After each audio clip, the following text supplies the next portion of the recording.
Good evening, everyone. Hope everybody had a nice Valentine's Day. Wanted to say hey, uh, go over day 18 after the first chemo treatment. But first, I wanted to thank you all for your prayers, not only for me, but for those that I've asked to be prayed for. And thank you because those go a million miles. Want to give a shout out to Kensley. Kensley is 8. She is going through leukemia. And for those of you who might want to know the ribbon color on that, that is orange. So she just started her battle, and I want to send her prayers, love, support, faith, and all of the things that we could possibly give to her in this time of her life. I also wanted to give a big shout out and a huge thank you because it was really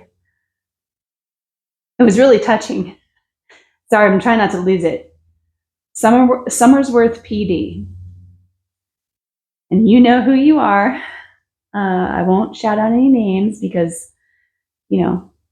but I would like to thank you all for the card, the signatures, the patches. These are beautiful. They're so beautiful, and I do collect patches, so these will go on our patch wall here. It did bring a tear to my eye the other day when I opened the package. So thank you so much. You don't even know me. I mean, a couple of you do know me. But for those of you who don't, I am so appreciative of the thought behind that and the messages of strength and prayer and support. Thank you very much. So moving on. I kind of went through my videos and I saw that I never really touched upon how this all got started. It was kind of a wild thing. I literally on January 8th went to go and set up a primary care because I haven't been feeling bad at all. Nothing. Been feeling pretty good in my life. And the only reason I was going in there was to set up a primary care so that I could go and see about something that was bugging me in my left breast. And it wasn't pain. Okay. So I have to start where for 20 years I hadn't picked up a golf club. And over the last year, Eric and I have been golfing quite a bit. And, so being out of shape for probably the second time in my life, I was getting busy with it, and I figured maybe I pulled something, maybe I did strain some ribs. I know that. And so I thought perhaps because of being, in the rib area, I thought maybe I pulled a muscle, strained something, hyperextended something, because that's how my mind works being an athlete. So the only thing that was bugging me was this burning sensation inside of my left breast. And I'm not trying to be gross or anything like that. I mean, this is just legit. This is what it felt like. It felt like it was on fire.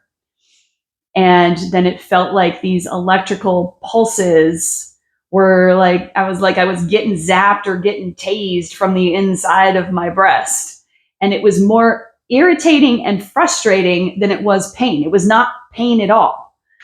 So needless to say, I went in, I'm setting up the primary care, and they happen to be in a spot where there's also an urgent care in the same building.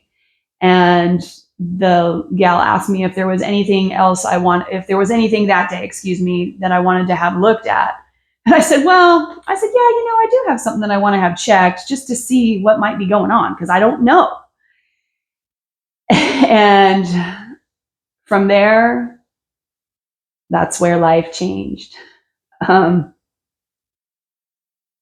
So the nurse practitioner who saw me there she indicated to me that there was a large mass that she could feel in there that I did not feel. I'm not gonna lie, a lot of us, and you ladies probably know, the minute you whip off your bra, you're like massaging these things, right?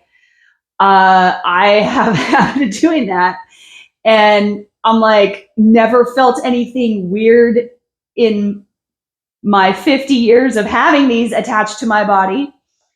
And so she took my hand and she just, she's like now really pressed in there. And I was like, oh, okay. And I felt like what might have been like to me, like a little marble. And I was like, oh, okay. Well, anybody that has breasts know that there's tissue in there. And so when it's not smooth tissue. It's not like the implant. I'm sorry, ladies, if you have them, but it's not smooth, and it's not like you're like at your first onset, you're like, oh my gosh, I have a huge lump in my breast. Like I did not have that. And so I was told, I got told that day. And that was January 8th. And so she scheduled me in her due diligence with the mammogram, the sonogram, and then she scheduled a biopsy just in case. And on January 12th, that's when the diagnosis came in, that yes, I have the breast cancer up the wazoo. Literally have 3 on the left, 3 masses on the left, 1 on the right, and it had metastasized. And so it is in my sternum, it is in my 6th rib, and there's a small kind of, I guess, mass in my left femur. Woohoo!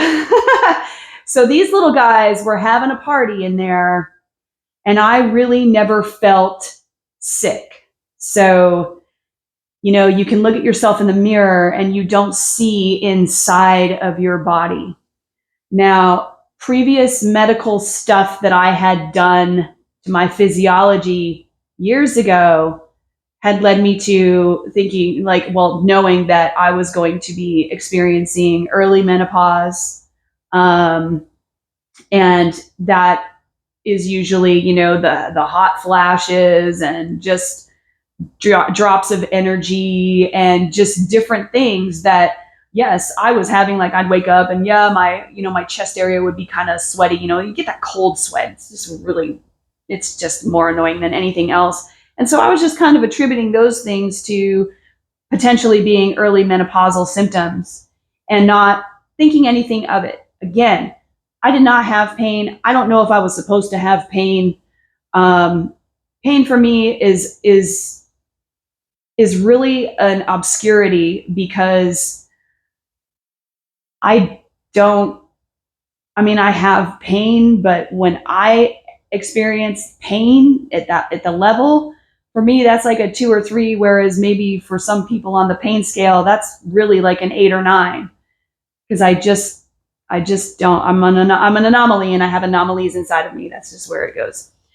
Anyway, so that was what led us basically to this point today. And I had never really covered that. I probably typed it out in a message or something, but I never really covered it.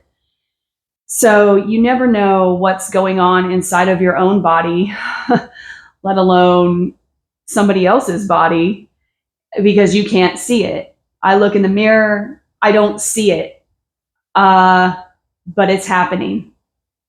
And that's something to just kind of be aware of. So this video might be a little lengthy today, but I wanted to go through that. I wanted to give those shout outs, not just to these folks, but to all of you. And thank you so much. And then I also wanted to go over what day, what am I on? Day 18. So on Monday, I will be going for round 2 of chemo, but day 18 is here, and I've been waiting for it. And you can't really even see this, but the hairs are flailing all over the place, falling all over the place. I pretty much I washed the hair today and dried the hair today, and I swear a small fur animal was on the bathroom floor by the time I got done. So this actually began day 15. So 3 days ago on the 12th was when I noticed, when I was just finger combing through my hair, it was just a leaving itself of my scalp. So we are going to, again, like I said, we will have a rite of passage day. I'm shaving it off, but I'm giving myself a couple days. I really want to go through my second treatment first and see where that's at. But I mean, I can literally just go like this, and I'm barely even pulling, and you will see like, oh, there it goes. There it goes. It's like, it just comes out. It's like nuclear fallout. No offense to nuke, because you know what? I'm pro nuke, and if that's politically incorrect, I don't care. But it's just like, I just kind of like bring my fingers through there, and it just comes out. It's so wild. It's so wild. Like, I can't even. I was just surprised at the. You don't even feel it. I mean, now granted, you know, it's natural to lose about 1,000 strands of your hair a day. And I don't really like, I mean, my hair has always been baby fine and just a mess and a virtual nightmare in my view. That's why I've always just done wild and crazy stuff with my hair, for those of you guys that know me, because it's just hair. It's just hair. Now, yeah, it's probably going to be an emotional moment, but I'm fascinated. I'm just really, as you can see, I'm fascinated by this. I can't even. So just wanted to give you that update. That's kind of the latest change or effect that has happened. And we'll see what goes from there. I mean, I'm going to be bald, so get ready. Get ready for it. I'm going to paint my head, man. I'm going to have so much fun with this. Anyway, thank you for watching. Thank you for supporting. Thank you for listening. And I hope you all did have a good, happy Valentine's Day. Happy Valentine's Day to y'all. Belated. I just waited again because I figured, you know, most people will probably be out with their loved one or whoever, girlfriend, boyfriend, whatever it might be, enjoying the holiday. And hope y'all got some good stuff for your partners out there, at least, you know, or, you know, show them the love. Show them the love because it's important. And we'll talk soon. Peace out.